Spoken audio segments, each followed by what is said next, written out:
नमस्कार, फक्त योजना या यूट्यूब चॅनलवर मी ओंकार सर्वांचं स्वागत करतो। आर.टी. प्रवेश प्रक्रियेसंदर्भात प्रॉपर माहिती आपल्या चॅनलवरती दिली जाते।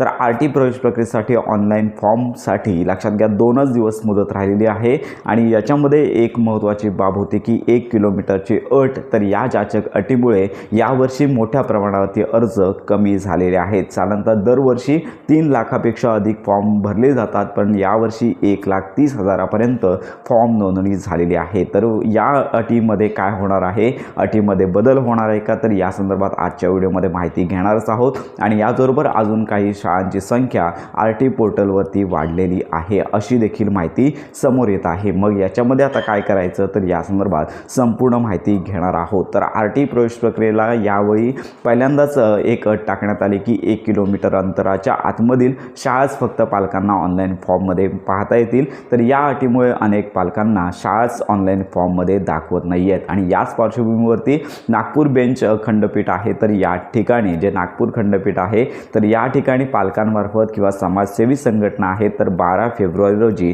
याचिका दाखल झाली आणि या याचिकेअंतर्गत नागपूर खंडपीठ आहे, तर याकडून शासनाला कारण देण्यासाठीची तारीख देण्यात आलेली आहे आणि ही तारीख 9 तारीख आहे। 9 म्हणजेच आजचीच तारीख आहे। तर या ठिकाणी शासनाला आर.टी. प्रवेश प्रक्रियेसंदर्भात 1 किलोमीटर अट जी आहे ती कोणत्याही नियमांना लागून नाही आहे। त्यामुळे ही जी अट घालण्यात आलेली आहे, तर या संदर्भात शासनाने उत्तर द्यावं अशी त्यांना लक्षात घ्या नोटीस गेलेली आहे। त्यामुळे आता याच्याकडे या संदर्भात शासन काय उत्तर देतं याकडे सगळ्यांचं लक्ष लागून आहे। जर या संदर्भात पाहिजे तसं उत्तर मिळालं नाही तर मात्र ही जाचक अट रद्द होऊ शकते आणि जर ही अट रद्द झाली तर सर्वच पालकांना पुन्हा नव्याने फॉर्म भरण्याची संधी मिळणार आहे। तर ही महत्त्वाची बाब आहे। आणि याचबरोबर दुसरी महत्त्वाची बाब, मुंबई पुणे यासारख्या काही नामांकित शाळा आहेत, तर आर.टी. प्रवेश प्रक्रियेअंतर्गत दरवर्षी नोंदणी केली जाते, पण यावर्षी त्यांची नोंदणी व्हायला नको आहे म्हणून या शाळांनी अल्पसंख्याक दर्जा प्राप्त केलेला होता। ही बाब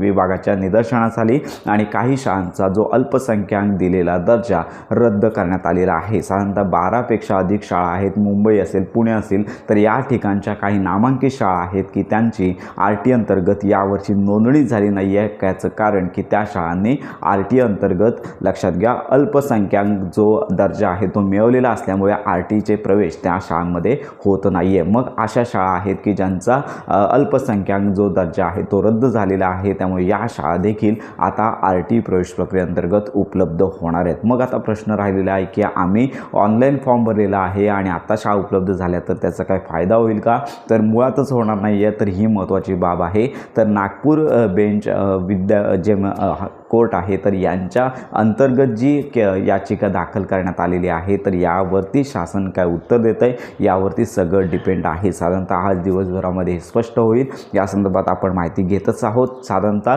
वंचित प्रवर्ग आहेत किंवा जो दुर्बल घटकातील पालक आहे, तर त्याला आर.टीचा फॉर्म भरता यायला पाहिजे। जास्तीत जास्त शाळा ऑनलाईन फॉर्ममध्ये दाखवल्या पाहिजे, तर यासाठी 1 किलोमीटरची अट रद्द झाली पाहिजे। आपण या संदर्भात माहिती घेतच आहोत। आज संध्याकाळपर्यंत स्पष्टता येणारच आहे। जर लक्षात घ्या ही अट रद्द होत असेल तर पालकांसाठी आनंदाचीच बातमी आहे आणि ज्यांनी अजून फॉर्म भरलेला नाही आहे त्यांनी 10 तारखेपर्यंत भरून घ्या। नियमांसंदर्भातली माहिती आपण देणारच आहोत। तर अशा प्रकारची ही महत्त्वाची माहिती सर्व पालकांपर्यंत नक्की शेअर करा।